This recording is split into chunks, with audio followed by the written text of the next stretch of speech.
Well, good morning. Welcome to this edition of the Bartimaeus Report for November the 5th, 2021. One of the great Achilles heels in Islam, and I must say there are several of them, I do not really know. Well, when you examine Islam historically, there is no possible way any of it can be true. And one is found basically in the story of Hagar and Ishmael. And here we have Hagar and Ishmael, and they're out in the wilderness there looking for water. And of course, there is the story in the Islamic tradition where Hagar and Ishmael drink from a well that is near Mecca.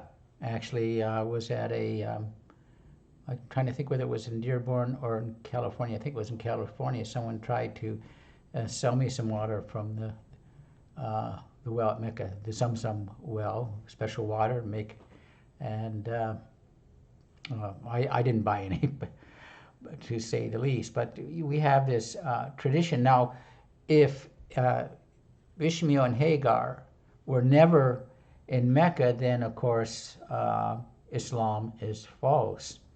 But let's look at the biblical narrative for a moment, shall we? Because this is where we do find the detail.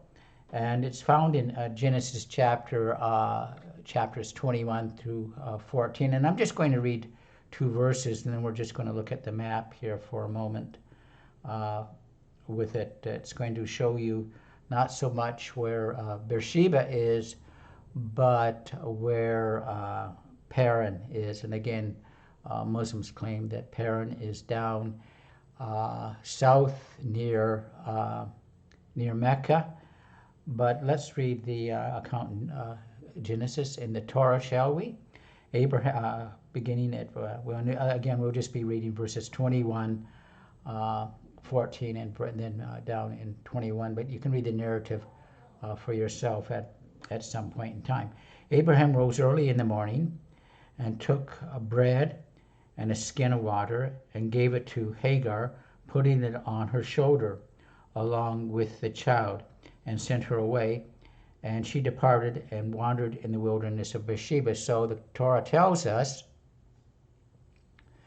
that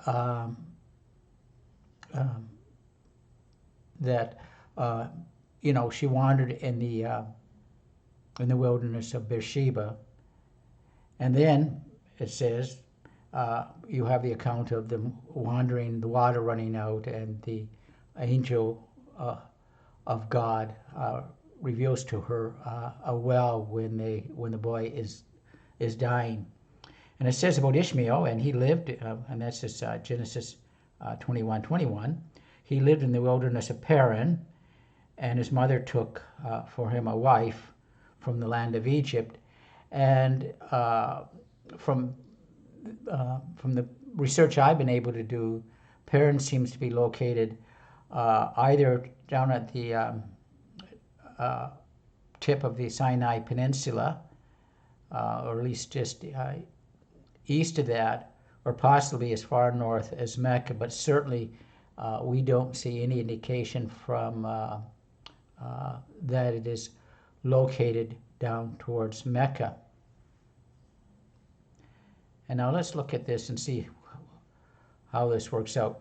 The distance from Beersheba to Mecca is approximately 1,400 kilometers. Now, I don't know how far you could walk in one day with a small child carrying water, but we'll be very, very generous. Okay, we'll be very generous and say that Hagar and Ishmael were able to walk 50 kilometers a day. Well, 50 into 1,400 kilometers is 28 days. And we'll estimate that possibly that they required between the two of them 3 liters of water, 3 times 28, 56, 72, something like that. You would see the amount of water that that Hagar would have to carry on her shoulder, by the way. And that water was to last them for, again, we're being really generous. 28 days would have to have, that trip would have taken them much longer. And so we see the impossibility of Hagar and Ishmael, if they started off in Beersheba, to wander all the way down to Mecca. Just a total impossibility, of course. And so, my Muslim friends, I would ask you to consider the biblical narrative, compare it with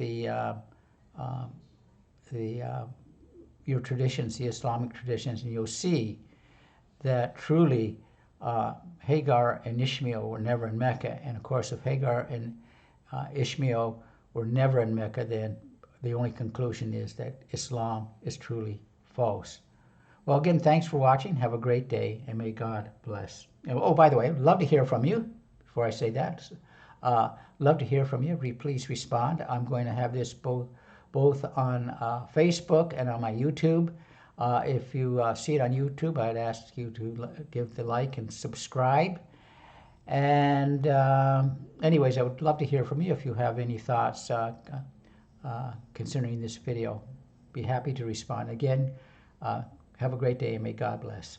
Thanks for watching.